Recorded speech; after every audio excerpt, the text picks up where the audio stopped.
Welcome to Witch Hunt, the podcast bringing you the most in-depth coverage of the Salem Witch Trials. I'm Josh Hutchinson. And I'm Sarah Jack. Today, we are excited to present the second episode in the Salem Witch-Hunt 101 series. We're taking a different approach to this one. I'll be telling a narrative of the events of early 1692. And I'm hearing this telling of the story for the very first time, just like everyone watching or listening. Yeah, I've really kept this one under wraps from you, so I can't wait to hear your reactions to it. I can't wait to hear what you've done with your story. Yeah, thank you. I think it's going to be quite a new experience for everyone. I'm going to have some questions for you. I sure hope so. The Salem Witch Hunt had its beginnings long before the trials began. We discussed the precursors to the witch hunt in our last Salem Witch-Hunt 101 episode. Today we will focus on events in Salem Village in February 1692. I am excited. Yes, now that we have those things out of the way, we get to dive into some story. Yeah, we're going to tell some little stories about big events. In these stories we're going to tell in this series, we'll be recreating several major scenes from the Salem Witch Hunt using the facts that we get from the records left behind. The records are the story. What we can build out of what is written is all we have. And that's what we're working with tonight. So here comes the story. Scene 1, Salem Village, Massachusetts Bay Colony, February 1692. The girl flitters across the room, chirping like a bird. Abigail Williams, the minister's niece and ward, aged 11, has been acting strangely lately. Perhaps a winter's confinement in a frigid house has given her cabin fever. Maybe she's just restless. A preteen in the boring 17th century? Abigail has been orphaned and lives in the care of her relative, Salem Village minister Samuel Parris, who is known as her uncle, though the exact relationship is unclear. Parris's daughter Elizabeth, called Betty, is at this moment on all fours under a table, barking like a dog, while alternately complaining of terrible pain. Earlier, she had honked like a goose and soared through the air, all the way across the parsonage's great hall. Nobody had seen her toes touching the ground. They'd all been fixated on the honking and flapping, which would have been hard to ignore. Now Samuel Parris paces the floor, following Abigail, constantly praying as he walks behind her. Maybe the girls are ill, but if they are, what manner of illness causes these antics? Whatever it is, the minister has had enough of it. How can anyone expect him to write each week's sermon in this environment? He abruptly stops following Abigail. Two thoughts popped into my mind. Is this truly the first time Betty has been so silly? I think from what we know of what was permitted for behavior, it's possible. It is. I'm sure Betty, she's 9 years old, and Abigail's 11. They're at very silly ages. So probably, but to this extent, it seems like this was the first time that they were flapping like geese and barking like dogs and mewing like kittens and everything. So it was quite different, and everybody was taken aback by it. I wondered if it went through the Reverend's mind is this affliction? Like right away. Mm-hmm. Right. He was in Boston in 1688 when Goody Glover was arrested and executed for witchcraft towards the Glover children, who behaved in much the same way that Abigail and Betty are described as behaving. And he would have been fully aware. Cotton Mather had written a book about that. And Samuel Parris definitely was aware, and presumably his children were also aware of that story. And this might be something that they got afflicted through whatever mechanism, and they had imbibed these stories about affliction. So once somebody told them, oh, you're afflicted or something, it just triggered these behaviors from them because this is what they have known and heard all their lives. Right. I have to get this sermon done, Elizabeth, he says to his wife, the former Elizabeth Eldridge. I'm going to Ingersoll's. It'll be quieter there. Quieter at Ingersoll's? Well, I'm sure he'd let you use one of his rooms. The minister goes to his desk and grabs his material and Bible.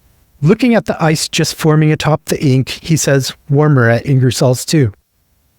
Why don't you see if he has any more wood to spare? He doesn't. He's already given us our share.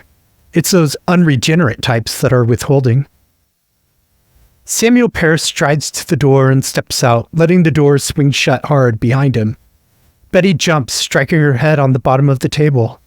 She rubs the sore and then crawls out from underneath, now whimpering like a scolded puppy.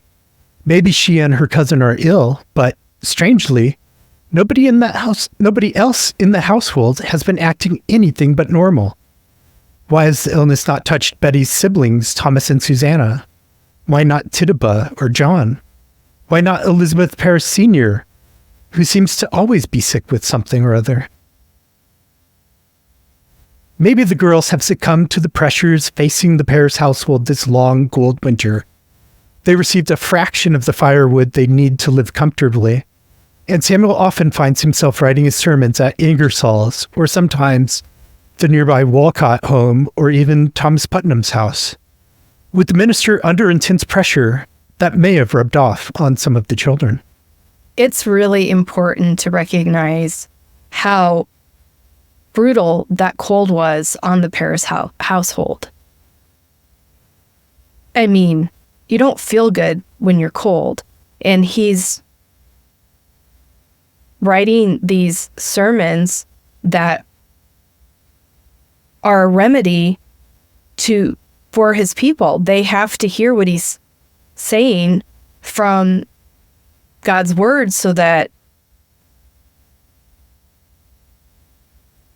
they're headed in the right direction. I just wonder if we say fire and brimstone about some of these messages when he was actually experiencing cold and ice. You just wonder, how much he was taking out on his parishioners because he was so mad that they didn't want to keep him warm. Mm-hmm. Yeah, there was a point where he said or wrote down in his sermon notebook, I believe, that he was going to run out of firewood completely the next day. And so he was trying to get desperately all the time to get more people to give him more. But of course, they need their own firewood for the winter. It's the coldest years of the Little Ice Age, and it's Massachusetts. So it's just brutal going through this winter. I can hardly imagine living in a house where you're all just like huddled real close because your fire is small and you don't have heat, coming from the central hearth all the way through the house constantly. So, yeah, guess they wore a lot of coats. They were just cold. They were cold. It had to have been miserable. And then there's all the stresses facing him. There's other parties in the village who don't want him to be minister anymore. So he's dealing with that frustration. And I'm sure just the stress level in that household was too much for these girls to bear. I'm surprised that the rest of the household didn't have some kind of reaction to that. Yeah, I was just thinking, there's really no evidence of a reaction of, hey, cut it out. This isn't acceptable. They just reacted to the behavior. Right. Although there is somebody who did react to somebody's. That's later in the story. John Proctor? Isn't he the one that just tells her to cut it out? Yeah. He's like the only Yeah. one. He sits her at her spinning wheel and threatens to thrash the devil out of her if she keeps behaving, because he really believes that she's acting and just playing around, and it's going to be dangerous and people are going to get hurt. Yeah. He The writing was recognizes that on the pretty wall. early. Mhm. Yeah. As soon as people started getting arrested, John Proctor knew this is going bad. So the minister has prayed for weeks, but nothing in the girls' conditions has improved. They still contort into strange shapes, impossible to be caused by any known natural illness. They writhe in agony and cry out of pain. Samuel knows many of the villagers have turned their backs on him, but this seems more sinister, more diabolical. Or is it God's judgment on him? No, it can't be personally against him. He's doing the best anyone can. Maybe it is to address the sins of the community collectively. If praying isn't working, maybe a fast will be necessary. He will preach another impassioned sermon on Sunday, reminding his congregation of the constant presence of the devil, who lurks about the village, as he does any place where such a beacon of godliness as Samuel Parris dwells. Monday, Samuel will hold a private fast. It is the devil who has poisoned men's minds against Samuel's ministry, and if there were ever a time for evil to gain a foothold in the village, he knows it is in this period of division. Samuel has to keep up his sermons and has to warn the villagers before it is too late. He will have to alert area pastors too. But maybe it's time for them to come over anyways, to hold a significant fast. Alas, the cold numbs Samuel Parris's mind as he walks the short distance to Ingersoll's next door. What is he trying to get at in his sermons this week again? Samuel pulls the front door open and steps inside Nathaniel Ingersoll's Ordinary, a tavern that does quite well for itself with its central location in the village and its close proximity to the meeting house. Come Sunday, this place will be absolutely packed between the two services. Nathaniel Ingersoll stands at the back of the room, discussing something with his adopted son, Benjamin Hutchinson, who helps out around the tavern. Samuel closes the door behind himself, and the two other men break off their conversation. Nathaniel says, "Good day, Samuel." And Benjamin says, "Good morning, Reverend. Will you be needing a room again?" "I would be indebted to you." Nathaniel says, "Think nothing of it. Room's just sitting there unoccupied." "Thank you," Samuel says. "There's a ruckus at the house again." "I figured as much," Nathaniel says. Benjamin leads Samuel upstairs and opens a door. Samuel enters and closes the door behind himself. He will be in here all day, except for meals and trips to the privy out in the yard. On Sunday morning, with his sermon written, Samuel Parris leads his family the short distance from their home to the meeting house. Entering, they once again find this building even colder than the house they left. There's no fireplace here. There's no grand hearth for cooking and warming. Measuring a modest 34 by 28 feet, the wooden meeting house features a gallery to help fit the many, many people who worship here.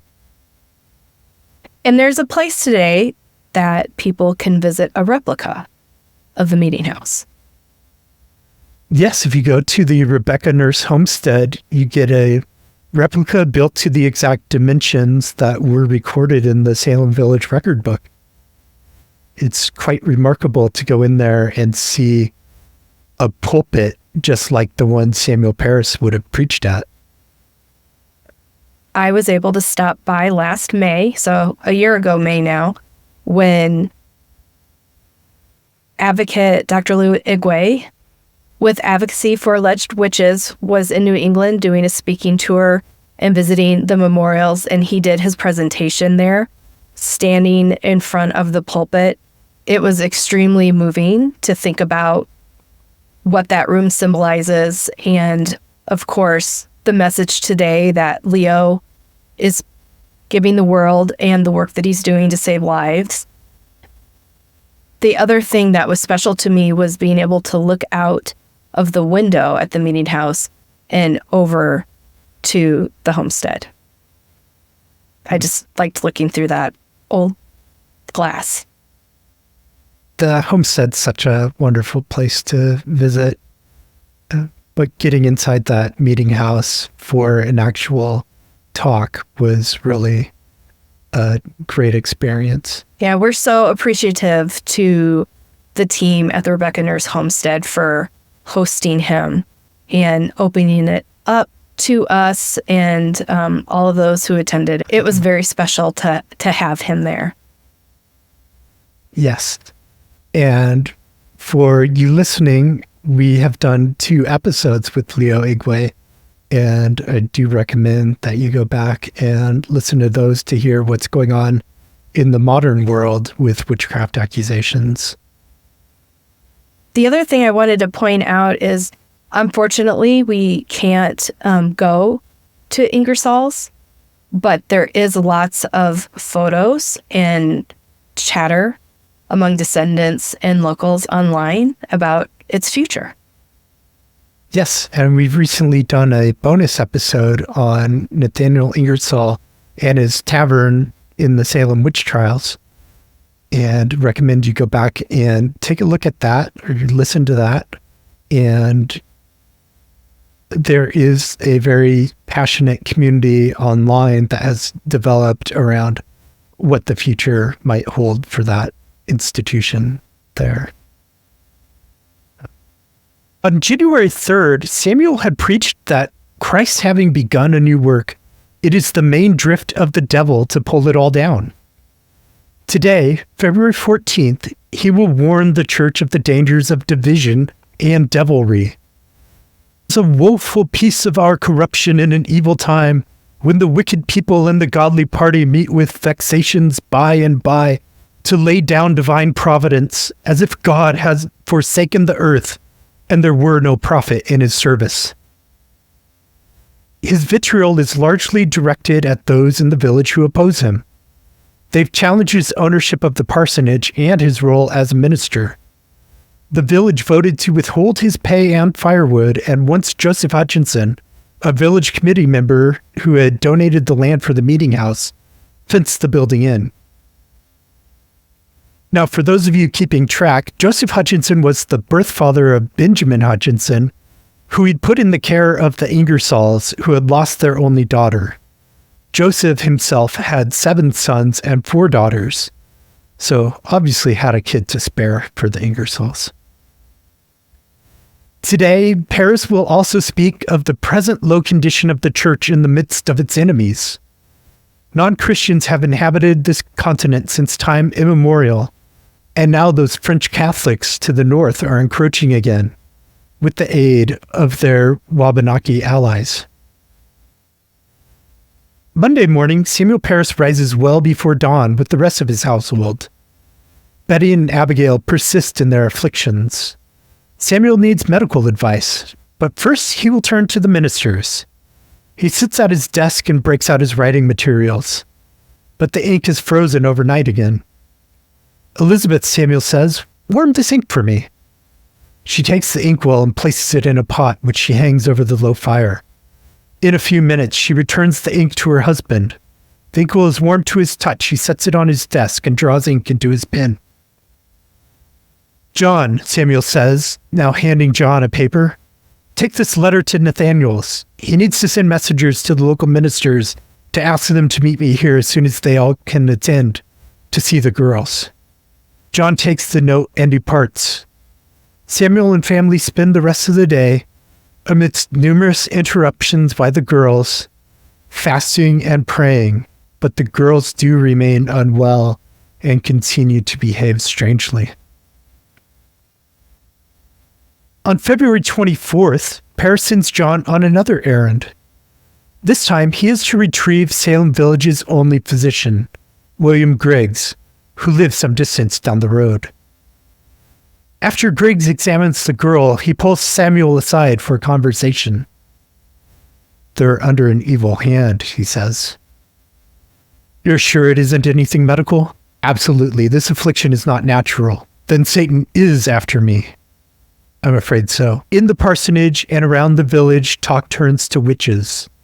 Perhaps the girls were bewitched by one of Satan's agents. Christ knew there were devils in his church. On February 25th, Samuel and Elizabeth Parris traveled for the Thursday lecture, a weekly event hosted by various neighboring communities on a rotating schedule. While they are away, a neighbor, Mary Sibley, stays with the children. Mary Sibley speaks with Tituba and John. Here's what we're going to do, she says. Tituba, you collect some urine from Betty and Abigail. John, get the rye flour. What do you have in mind? Tituba asks. We're going to stop a witch. With urine.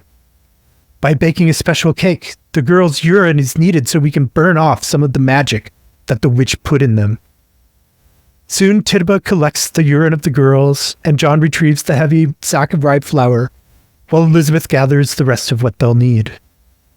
The three adults meet at the hearth and bake the cake, with the girls wailing in agony behind them and contorting again into several bizarre shapes. After John removes the cake from the oven, Mary calls for the family dog, who eagerly devours the morsel. According to English custom, this witch-finding technique will reveal the identity of the woman who has afflicted the girls. Mary isn't exactly sure how, but her own mother taught her to do this. Maybe the witch will be hurt, or maybe she'll turn up at the door. The witch cake is not voodoo. The witch cake was English, and Mary Sibley instructed Tituba and John how to bake it because they hadn't done anything like that before using English counter magic. How great if that had burned the magic off. What a great, quick intervention that would have been. Yeah, if only that had worked, could have spared months and months and months of trials and all those deaths.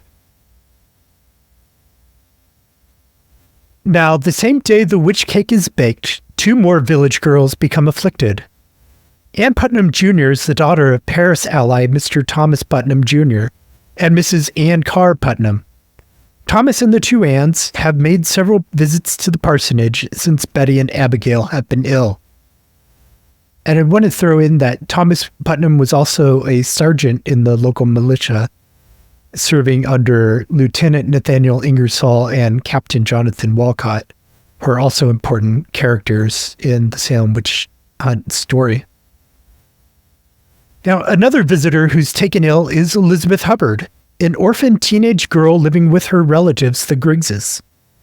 She has also visited the parsonage along with the physician, whom she serves as maid. At 17, Hubbard is 5 years older than Ann Putnam Jr., making her the oldest person yet afflicted and the first of legal age to be able to bear witness in court. Her age lends credence to witchcraft accusations against villagers Sarah Good and Sarah Osborne, whom Hubbard accuses of attacking her spectrally, which is to say the shapes of the women appear to her. They do not visit bodily. Everyone knows witches have the ability to leave their bodies and travel great distances to torment their victims. There are some things like here where you say everybody knows.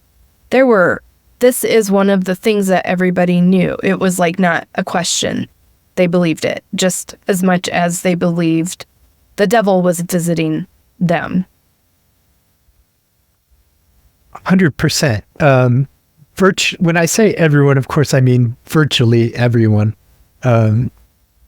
believed in witchcraft. And if you didn't believe in witchcraft, that led people to call you an atheist, because how could you believe in God, not believe in his adversary, the devil, and then the devil's ability to contract with witches to do his work?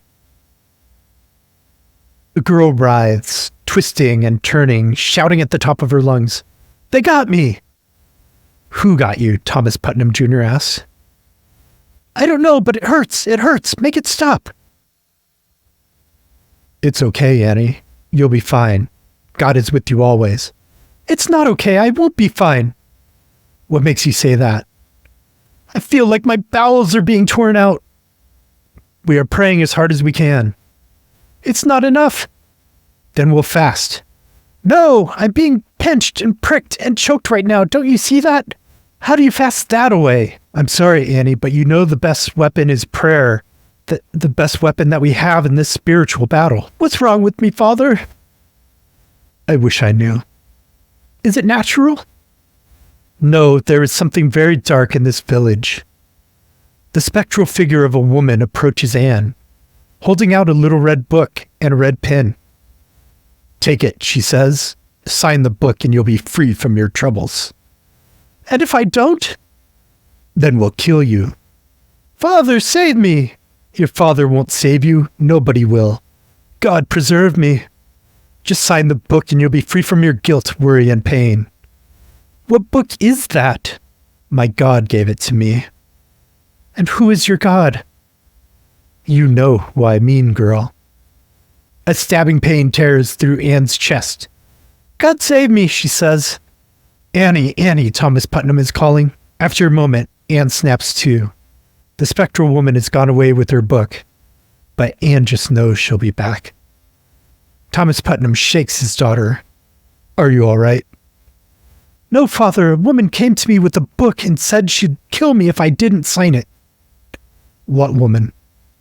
I don't know, but it is none of God's book. It is the devil's book for aught I know. What woman?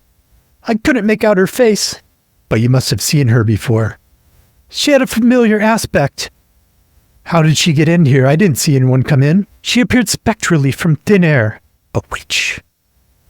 I think so. I knew it. But how? This explains everything. Mercy! Panting, Maid Mercy Lewis enters the room. Sir, she says, run and get my brother Edward. Tell him a witch has assaulted Annie. Mercy turns and strides away to the stairs. A moment later, the front door squeaks open and promptly slams shut. Footsteps ascend the stairs, and Mother ducks into the garret. What's all this about a witch, then? She asks. Annie twists and whines. Look at Annie, Thomas says. A witch has done this. How do you know it's a witch? She saw a shape. What shape? A woman. Annie groans. What do you think this means? Witchcraft in our village? Yes, and they say the minister's girls are bewitched as well.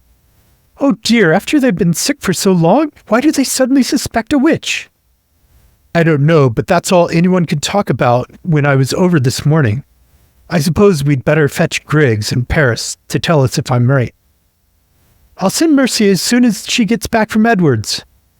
No, I want to go now. I'll saddle the horse. What shall I do while you're gone? Pray, he says. And mind she doesn't hurt herself. God send you back to us safely. So much fear. So much fear. There's talk about, we recently in an interview, our guest Francis Brimmer talked to us about Chadwick Hanson's book, Witchcraft in Salem. And in there, he posits the theory that if you truly believe in witchcraft, as soon as you believe that you've actually been cursed, your body and mind takes all that in, and psychogenically you have reactions. You can have psychosomatic symptoms of bewitchment that basically are just brought on by your intense fear. And I believe that's something that is plausible that the girls experienced. Yeah, I mean, they're scared. Their parents are expressing their fear by their response to what's happening to the kids and what they're saying. And yeah, it's just, they have to find the witch. Yeah. Imagine if your children were behaving this way, screaming about pain, being twisted up like pretzels and, do just randomly rolling around the room, writhing in agony, screaming, "Get off me, get off me." You know, you would think that somebody's attacking them. You can't, I mean, what else do you think at that point? Yeah, if, the only cure is finding the witch, then that's what has to be found. With the littles that have been in my house, sometimes when they get hurt, they need an ice pack for the injury. They're in pain. You can see the bump on their leg, what's happened. Ice is going to make it feel better. It's such a comfort to them that often they might have a bump that they might get bumped and there is no wound, but they want the ice because it comforts them. And so the ice is an actual remedy for inflammation and swelling, but other times, just knowing that they can go to the freezer and grab an ice pack, and they do it for each other too. I think this element of community that, it's a family and you're trying to help each other, and you see that in your own interactions with people in your life. You try to solve each other's problems and find the remedy. Right. And it's interesting. I had mentioned that Parris had prayed for weeks. He fasted several times over January and February. And the girls, they got sick in the middle of January. And now we're towards the end of February. And it's so interesting to me that it took basically 6 weeks for them running through all those measures that they normally take when somebody's ill, and doing the fasting and the prayer, but, nursing the children as, their mothers would have nursed them. Others from the community would have pitched in and come to the houses to see how they could help. But after that, they run out of ideas, and basically you're left with, it must be a witch, it must be diabolical, especially after Dr. Griggs says it's nothing natural. At that point, what's left? And like you said, when you know there is something that could cure or help the person in pain, then that's what you do. And when you believe that that thing that you can do is to stop a witch, you put your whole heart into that.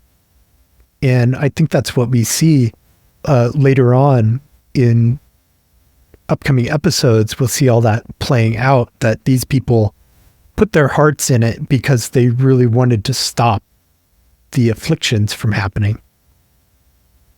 Sometime later, Thomas returns home to find his brother Edward and neighbor Henry Kinney in the Great Hall, praying over Annie, while Anne Sr., Mercy Lewis, and Mercy's sister Priscilla Kinney hover over the afflicted girl. When the door shuts, the people in the room stop and turn to Thomas. "What's the news?" Edward Putnam says. "Where's the minister?" Ann Putnam Sr. asks. "Where's Griggs?" Henry Kinney asks. "Griggs's girl is afflicted too. She also complains of women assaulting her." "Has she named them?" "No." "And what of the minister?"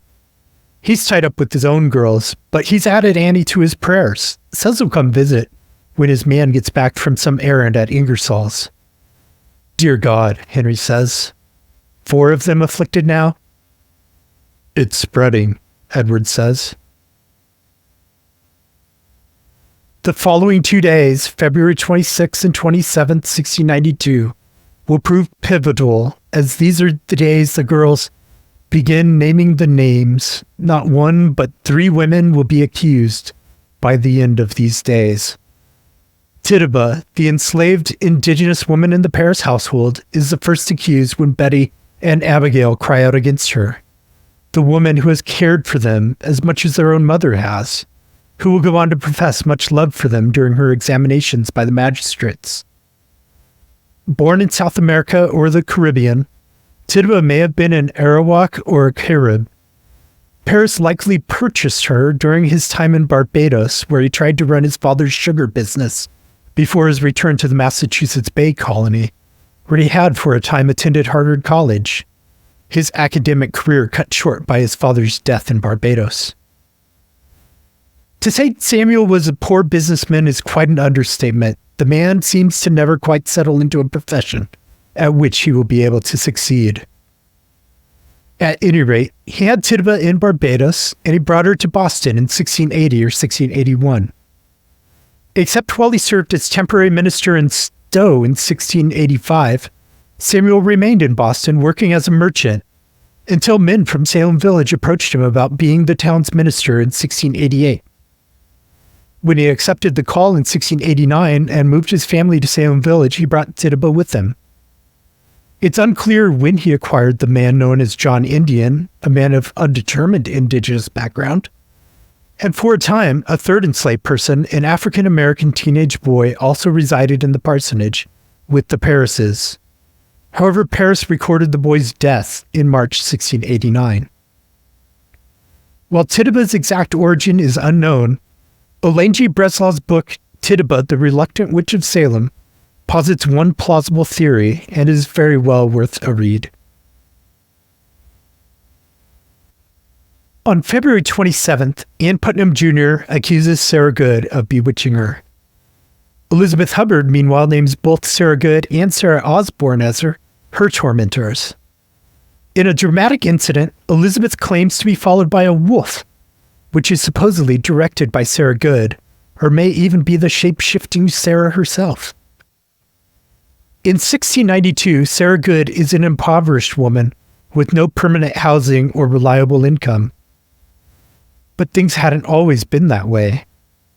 Born Sarah Solert in about 1654, she was raised by respectable parents in Wynnum.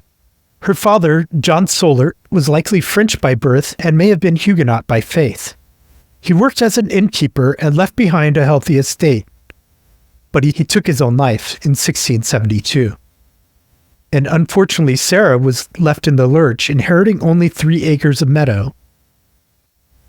So Sarah married Daniel Poole, who promptly ran up an eye-watering debt, which Sarah was forced to pay from his meager estate after his death, leaving Sarah destitute. She next married William Good by 1683. William was a weaver and a laborer who never seemed to stay employed long.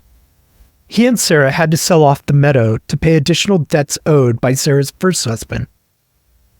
William Good's origins are unknown, but he had 2 children with Sarah. The first, Dorothy, was born in about 1687. The second daughter, whose name is unknown, was born in December 1691. And we have much more about Dorothy in our episode with Rachel Chris Doan that you can refer back to, learning what happened to Dorothy after the witch trials.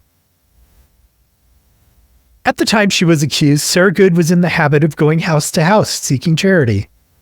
She evidently was given something at least once by the Parrises, but she left the house muttering, raising suspicions.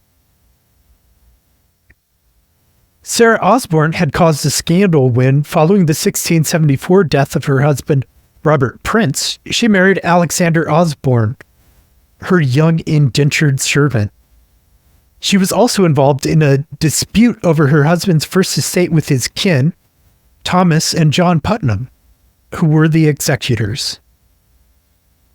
By February 27, 1692, Osborne had been sick in bed for at least a year and had not been able to attend worship at the meeting house all that time. All 3 accused women were markedly different from the New England Puritan ideal of what a woman should be. All 3 were outsiders in key ways.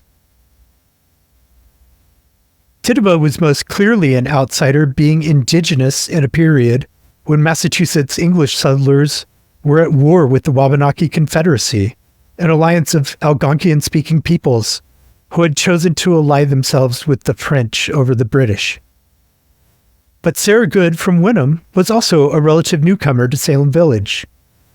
Being indigent placed her further outside the norms of the community.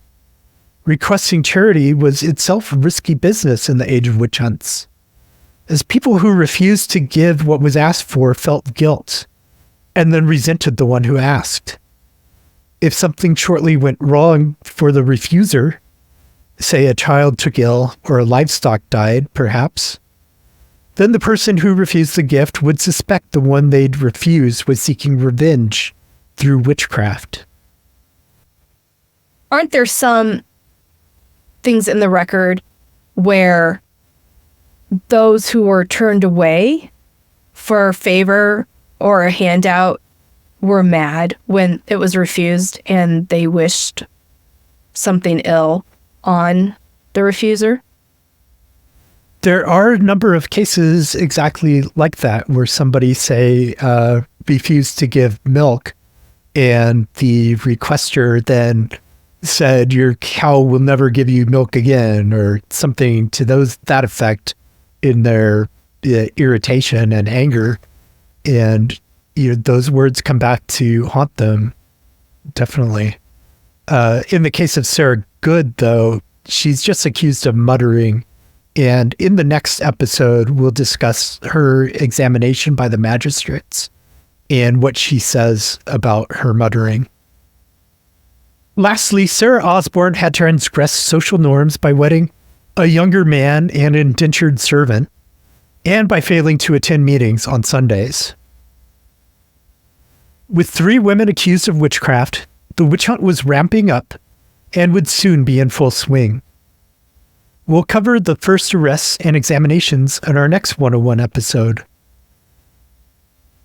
And now we'd like to summarize the facts that we covered in today's stories and help separate fact from fiction. In January 1692, Salem Village minister Samuel Parris's daughter Betty and his niece Abigail Williams began displaying strange symptoms and behaviors.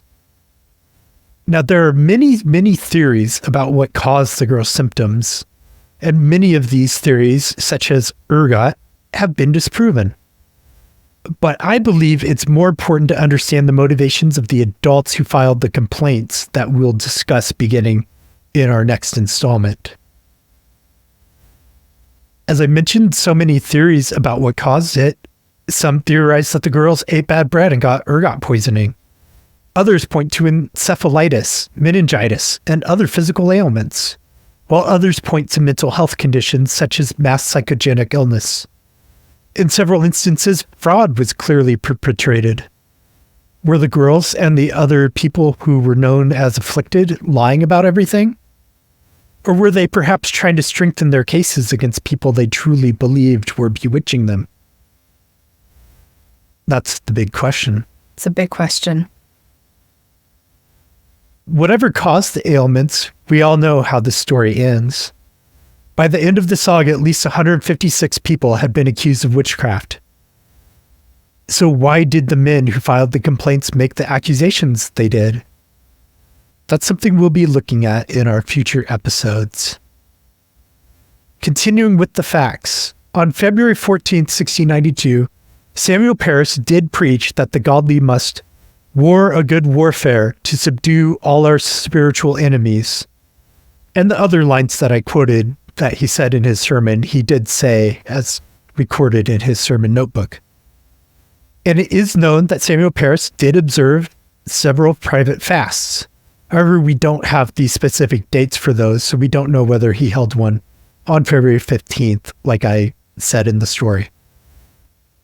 On February 24th, a physician, thought to be Salem Village's William Griggs, though there's no record stating a name of a physician. What we have is that from John Hale, who wrote a book in 1697 that was published after his death. We know from his book that this happened with the doctor saying that they are under an evil hand. But we don't know exactly who that doctor was. But on February 25th, Mary Sibley instructed Tituba and or John Indian to bake a witch cake to determine who was afflicting the girls, and Ann Putnam Jr. and Elizabeth Hubbard joined Betty and Abigail in displaying symptoms of affliction. February 26th, Betty and Abigail did name Tituba as their tormentor. And sometime between February 25th and February 29th, several Salem gentlemen and area ministers visited the Parris household and concurred that The hand of Satan was in the girl's afflictions. Under questioning, Tituba admitted to baking the witch cake, but did not implicate Mary civilly. February 27th, Ann Putnam Jr. claimed that Sarah Good was afflicting her, and Elizabeth Hubbard blamed both Sarah Good and Sarah Osborne. The four girls continued to be sick on February 28th, a Sunday. As of that point in time, there were 4 people believed to be bewitched, and 3 people suspected to have bewitched them. And we can't wait to be able to tell the rest of this story to you. That was great, Josh. Thank you so much, Sarah. Now, Mary Louise Bingham is back with another excellent Minute with Mary. According to historian Dr. Emerson Baker, in the early 1690s, the ministers complained of the decline of moral values, which resulted in an angry God who sought revenge. Their solution was to seek a moral reformation through the court and strictly enforce laws which served as moral codes that had not been punished to the fullest extent. The ministers feared the community would fail if there was not a return to God. One of the magistrates at the court in 1690, when this reformation was put into effect, was John Richard, who also served on the court of Oyer and Terminer in 1692. One of the concerned ministers was Cotton Mather. According to author Marilyn Roach, John Richards was a church member held in high esteem at the North Church in Boston. So Cotton penned a letter dated February 13th, 1692, asking John to approve a commitment renewal service. According to Marilyn, John, and I quote, apparently showed no enthusiasm. Marilyn also wrote that this was not the only time that John Richards ignored the advice given to him by Cotton Mather in 1692. Thank you. Thank you, Mary. And here's Sarah with another informative edition of End Witch Hunt's News. Thank you for joining us today for this episode. Your unwavering support and the way you share our message are invaluable to us. We're excited to announce a new fundraiser that we hope you'll consider supporting. This podcast is a project of our nonprofit called End Witch Hunts. We have the opportunity to attend a conference at Lancaster University focused on the human rights issue of witch hunting, hosted by the International Network Against Accusations of Witchcraft and Associated Harmful Practices. This event will debut a powerful photo exhibit focusing on harmful practices related to accusations of witchcraft and the humanity of people who are accused of being witches globally today. Josh has 3 photos in the exhibit, and it would be incredibly meaningful for him to be present at its reveal. This exhibit will travel internationally to raise awareness about these important issues, and your support can help make our participation possible. Additionally, we will be gaining valuable knowledge and making invaluable connections, which will advance our interviews and research we do for our education and advocacy projects. We will also have the opportunity to present on our recent exoneration and memorial work in New England, particularly the historic and landmark legislation in Connecticut that formally absolved the witch trial victims of the Connecticut colony. That bill was H.J. 34, a resolution concerning certain witchcraft convictions in colonial Connecticut. If you'd like to contribute to this upcoming opportunity, please donate on our website, endwitchhunts.org. We appreciate anything you can give. Thank you once again for listening, sharing, and supporting us. Together we can make a difference. Until the next time, take care and stay engaged. Thank you, Sarah. You're welcome. And thank you for listening to Witch Hunt. We hope you enjoyed today's stories. Join us every week. Have a great today and a beautiful tomorrow.